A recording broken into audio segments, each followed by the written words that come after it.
Hello everyone, welcome to our channel. আজকে আমি সারাদিন কি বানাচ্ছি সেটাই তোমাদের সঙ্গে শেয়ার করব। প্রথমে আমি রান্না করছি চিংড়ি ভাপা।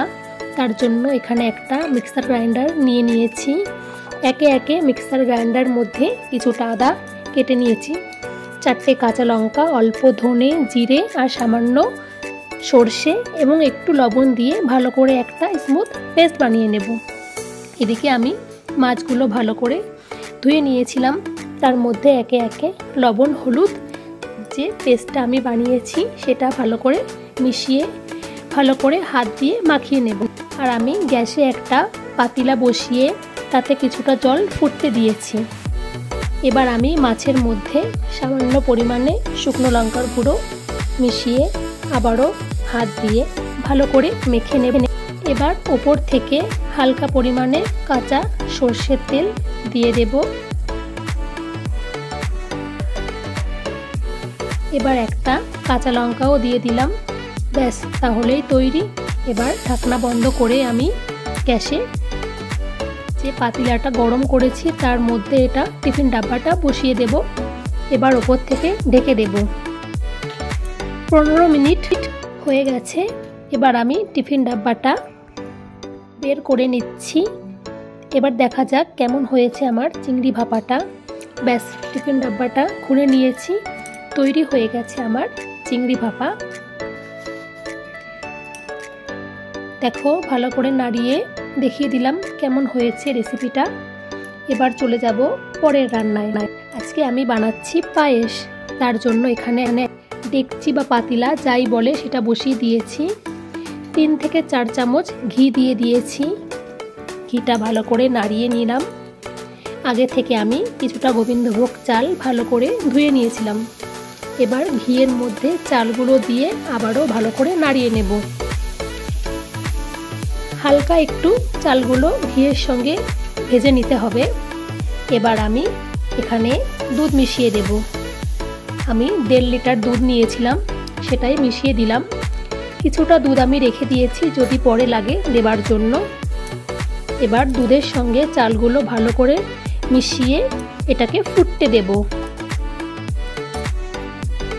দেখো, কিছুক্ষণ ফুটে এসেছে, অনেকটাই হয়ে গেছে। এবার আমি কিছু ড্রাই ফ্রুটস কেটে নিয়েছিলাম, সেগুলোই মিশিয়ে দেব। আর এদিকে আমি পরিমাণ মতন চিনিও মিশিয়ে দেব, যেহেতু আমার চালগুলো ফুটে গেছে। আবারও ভালো করে নাড়িয়ে নেব।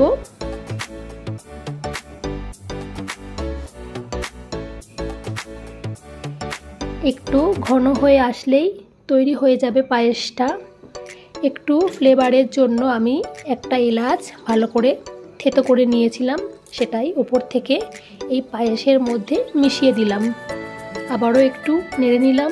তৈরি হয়ে গেছে আমার পায়েস। এরপর চলে এসেছি পরের রান্নায়। পরে আমি যে রান্নাটা করছি সেটা হলো, কলকাতায় শিম পাওয়া যায়, আমাদের এখানে এই সবজিটা পাওয়া যায়। এটা হলো এখানে গাওয়ারি বলে। তো তার জন্য প্রথমে কড়াই গরম করে কিছুটা সাদা তেল দিয়ে দিয়েছি। তেল ভালো করে গরম হয়ে গেলে উপর থেকে একটু সর্ষে আর একটু জিরে আমি ফোড়নে দিলাম। কিছুটা আদা আর রসুন থেতো করে নিয়েছি, সেটাও দিয়ে দিলাম। একটু নেড়ে নেব।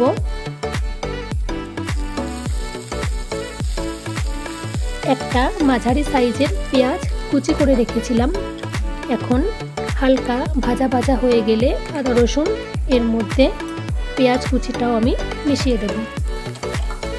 এবার সব কিছু হালকা করে ভেজে নেব। আর এই শিমটা আমি ভালো করে ছোট ছোট করে কেটে ধুয়ে রেখেছিলাম। এদিকে আমি পেঁয়াজের মধ্যে কিছুটা লবণ, কিছুটা হলুদ গুঁড়ো আর সামান্য পরিমাণে শুকনো লঙ্কার গুঁড়ো দিয়ে আবারও ভালো করে নেড়ে নেব। ও একটুখানি জিরের গুঁড়ো আমি দিয়েছি এর মধ্যে। এবার ভালো করে নেড়ে নিচ্ছি। হালকা ভাজা ভাজা করে নিতে হবে। এবার যে শিমগুলো আমি কেটে ধুয়ে রেখেছিলাম সেটাই মিশিয়ে দেব। আবারও ভালো করে নেড়ে নেব। এই শিমগুলো থেকে যখন হালকা হালকা জল বের হবে তখনই এটা কষা হয়ে যাবে। এবার কিছুটা চীনা বাদামের গুঁড়ো আমি দিয়ে ভালো করে নেড়ে নিচ্ছি।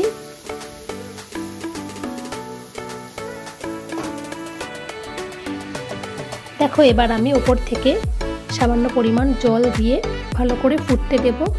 ভালো করে ফুটে যখন ঘন হয়ে যাবে এবং শিমগুলো সেদ্ধ হয়ে গেলেই তৈরি হয়ে যাবে এই শিমের রেসিপিটা। এবার আমি এখানে সামান্য মসুর ডাল একটু ফোড়ন দিয়ে দিচ্ছি। ওই যেমন কড়াইতে তেলে শুকনো লঙ্কা জিরে ফোড়ন দিয়ে পেঁয়াজ কুচি কাঁচা লঙ্কা কুচি দিয়ে ভালো করে ভেজে ডালটা আমি লবণ হলুদ দিয়ে সেদ্ধ করে নিয়েছিলাম, সেটাই এখন এর মধ্যে মিশিয়ে ভালো করে ফুটে আসলেই হয়ে যাবে তৈরি এই পেঁয়াজের মসুর ডালটা। ব্যাস এবার নামিয়ে নিচ্ছি। আজকে দুপুরে আমার এই রান্নাগুলোই ছিল। হয়ে গেছে আমার সব রান্না। এবার তাহলে খাওয়া দাওয়া করে নিই। এখানেই শেষ করছি আজকের ভিডিওটা। Thank you for watching.